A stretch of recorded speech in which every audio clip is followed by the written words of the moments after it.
कहानी। मौन की आवाज। खामोश लड़की। नदी के किनारे बसे गांव नंदपुर में एक लड़की रहती थी जिसका नाम काव्या था। वह बचपन से बोल नहीं सकती थी। लोग उसे गूंगी कहकर बुलाते थे, लेकिन उसकी आंखें बहुत कुछ कहती थीं।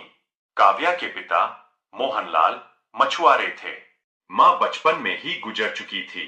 पिता चाहते थे कि बेटी पढ़ लिखकर कुछ बने, लेकिन गांव वाले कहते, लड़की बोल नहीं सकती, पढ़कर क्या करेगी। स्कूल में काव्या को बहुत ताने सुनने पड़ते। बच्चे उसका मजाक उड़ाते, टीचर भी उसे कमजोर समझते। तानों का झर काव्या को बहुत परेशान कर देता था, लेकिन वह कभी हार नहीं मानी।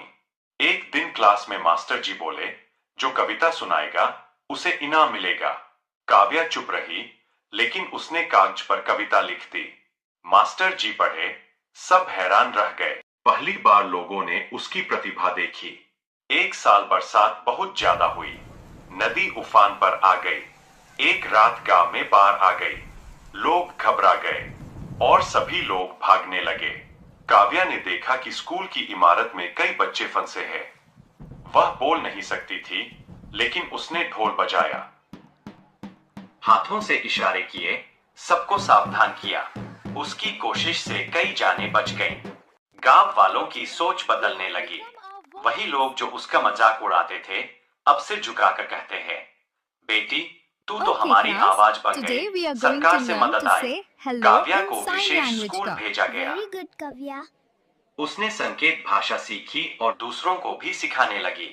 अब उसके जीवन में एक नई उड़ान आई।